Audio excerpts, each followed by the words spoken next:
Today, I'm sharing step by step how I plan my tutoring sessions on Outschool.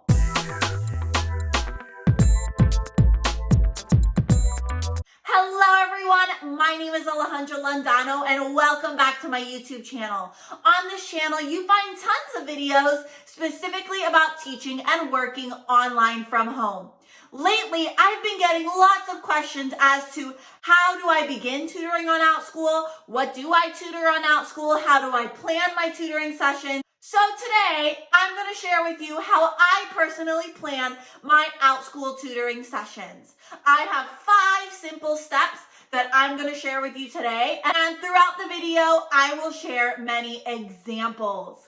Let's get started. So, step number 1 is to gather information about your student. Generally, the parent will send you a message going into detail of what they want you to do as the teacher. If the parent does not reach out, generally I send a little message just asking for more information about their child. And if you're interested in seeing exactly what I send to my parents, you can check out another video I have. That goes into a little bit of detail of some of the templates I use that I send to my parents, and I do have a tutoring template in there. But basically, you get information about the student, and then I write everything down. For example, let's say I have a kindergarten student that's working on reading, and the parent gives me some information. I would write down some of these points. Okay, so let's use this imaginary student. Let's say I have a kindergartner who is struggling in reading, and this is the information the parent gives me. They say the student needs a little bit more practice with their vowels, they're struggling reading words, they need more practice writing simple sentences, and they need more practice with handwriting. Step number 2 is to do some research. Of course, your research will really depend on what type of tutoring sessions you're offering. Now, for me personally, I offer tutoring sessions for reading, math, and science. So I research different standards for my student. And I'll show you some examples on the computer, but generally I either look at Common Core standards or cpoms.org standards. So I use those 2 websites to help me get an idea of what my student should be mastering at whatever grade level or subject they're struggling in or working on with me. Okay, so as I mentioned, I use 2 main resources to help me come up with different standards for my students. One of those resources is cpoms.org, and this is just a website I used to use as a Florida teacher. So if I'm researching my kindergarten student, I'm going to start browsing and looking at different standards. So I would look through these standards and see which standards match what the parent wants me to work on.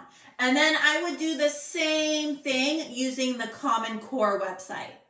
These websites just give me a good idea of what the student should be mastering at this level. And of course, during many of my classes, I already have a good idea as to what the student should be mastering, but I do like to use this as a backup resource. And for example, if I teach a tutoring session more towards like science or social studies, I like to plan my tutoring sessions according to one of the standards that I know my students would actually have. And for example, when I do a lot of my tutoring sessions for kindergarten, I look a lot at those foundational skills.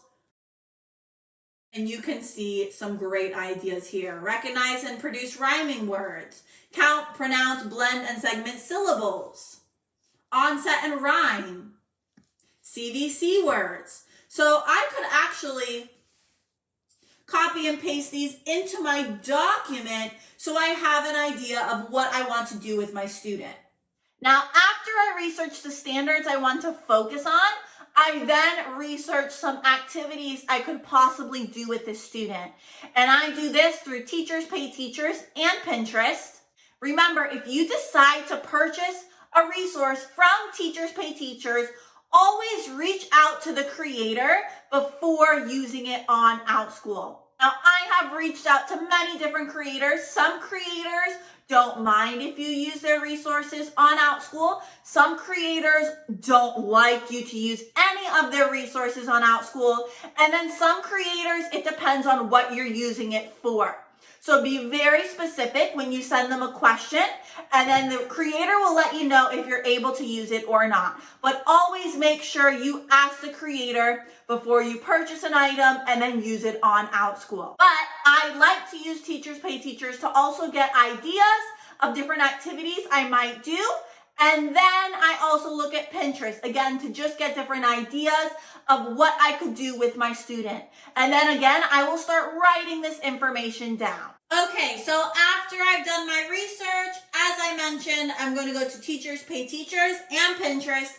And here I am just looking for ideas. I look for ideas and I write them down. And let's say the focus of my tutoring session right now is CVC words. So I have tons of great ideas, or you can see tons of different activities and ideas for CVC words. So what I would do is I would actually start writing some of these down. For example, I might write down read and match. I think that's a great activity to make. Also, missing CVC words. So they have a picture and then they have to spell the word. You can see I'm just using this to get ideas. And honestly, the ideas are endless. Now, I don't need more ideas for this, but if I did, I could go to Teachers Pay Teachers. I would then go to Teachers Pay Teachers and type in CVC words and look at different activities. Now, this will probably just give me ideas of different activities. Let's say that I want to have my student focus on reading CVC stories, but I don't have time to create them. I'm going to type up here CVC stories. Then I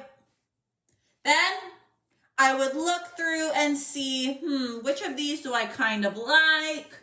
Now, let's pretend I like this one and I might purchase this, but I don't know if the creator is going to let me use it. What I would have to do is I would scroll down and go to Q&A, and I would ask a question. I would hit ask a question and I would write down and explain to the creator, I am having tutoring sessions on Outschool, and I think this would be a great resource for my tutoring student. Do you allow, or would you allow me to use this resource on Outschool for my tutoring session? So something along those lines, very specific, and I would leave it there. Step number 4 is to create a plan. All I do is I open a document on my computer and I type out my plan for the week. I may include my standards at the top, so I am trying to remember what the student should be focusing on and hopefully mastering throughout my tutoring session. And then again, I just write bullet points as to what I plan on teaching and working on with that student. And let's look at an example. Now, let's create an example together. Okay, so as you can see here, I have their name at the top. Generally, I will type their name. Let's pretend this is for a student named Anne, and then it's reading kindergarten based. I will then write in the date when I actually teach it, so I'm going to skip that. These standards are my goals, or they're my guide for creating my activities. Now, I'm going to write down different ideas of what I could actually do during my tutoring session. Okay, so here you can see my example. I have my pretend kindergarten student named Anne. I have a few standards, and honestly, I could research a little bit more, even focusing on like reading comprehension standards. But again, this is just an example. So I include some standards and then I have a plan or some goals. So you can see here, I always start with a warm-up activity. So for this specific student, I know that they're struggling a little bit with vowel sounds. And one of the basic skills in kindergarten is to start reading and writing CVC words. So I'm going to have them write down 5 CVC words together. We're going to do that together, excuse me. And I'm going to show you actually resources I do create for this activity. Then we will learn a new sight word, create a sentence together, and then read a short story. Now, when I read that short CVC story, I could decide if I want to create the resource myself or if I want to purchase the resource. But I like to include the stars there so I know that there's something else I have to do.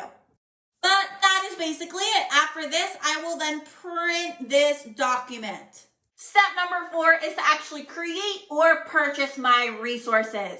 So as I mentioned, I have once or twice used teacher pay teacher resources for my Outschool tutoring sessions. But as I mentioned already, you need to ask that creator before you put it on Outschool. So I'll give you an example. I tutor some second grade students and they're working on reading comprehension. Now, I personally do not have the time to create my own reading stories. So what I did was I reached out to a creator and I let that creator know that I wanted to purchase their resource to specifically use for 2 to 3 of my tutoring students on Outschool. Then the creator let me know that only using that source for the tutoring sessions I would be allowed to do. So I can't stress enough how important it is for you to reach out to those creators before you're using their resources on Outschool. Now, I do create most of my resources, and I will share an example with you. Okay, and let's share an example. So usually what I like to do is, you can see here, I have it labeled. This specific document is CVC and CVCE words. And all I do is I have a picture of the word I want the student to write, hat, at, and then we write it together. And then we go to the next one, web, eb. But you can see it's very, very easy. And I'll just share my screen so the student can see this. And the student can then either write on the screen, write on a piece of paper, write on a whiteboard. Very, very simple. Okay, and here's another example. This one's CVC and CVCE mix and match. So what I have for this one is I have a word. The student has to read the word and then they have to pick the picture. So you can see it's very, very easy to create. Now, if you want more examples of different things I like to create, for example, during many of my tutoring sessions, I like to have a fun game we play at the end. And I actually have another YouTube video that goes into great detail. It shares, I believe, 5 games that are very easy to create on Canva. So I definitely recommend you check out that video if you need more ideas of creation ideas for Outschool tutoring sessions. Step number 5 is then to teach and reflect. So the document I created on my computer, I always print them out and have them out while I'm teaching my tutoring sessions. And that is so every time I complete one of those activities, I put a little check on it after it's completed. Now afterwards, I also like to reflect. What do I mean by this? I like to determine how well the student did. How close are they to mastery? Was the session too difficult? Was it too easy? Can I make the material a little more difficult? Do I need to make it more easy? So I write down all of those notes on a piece of paper.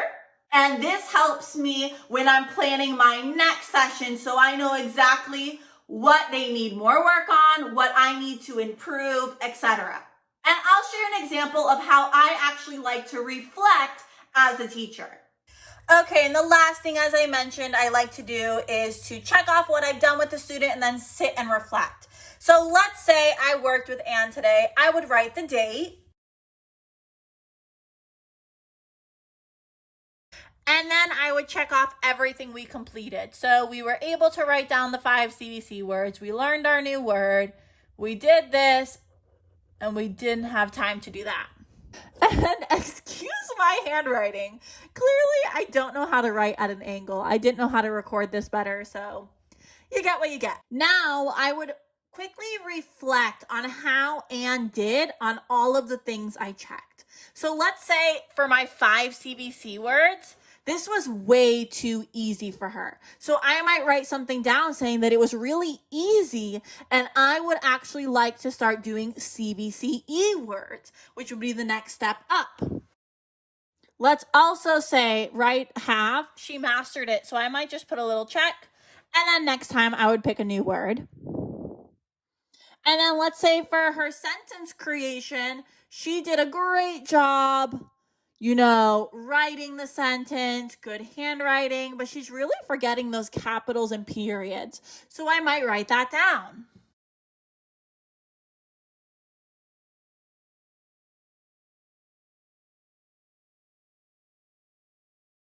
And then if I already have ideas as to what I want to do with her next, I would write at the bottom next time, and I would write down some of the activities I plan on doing with her next time.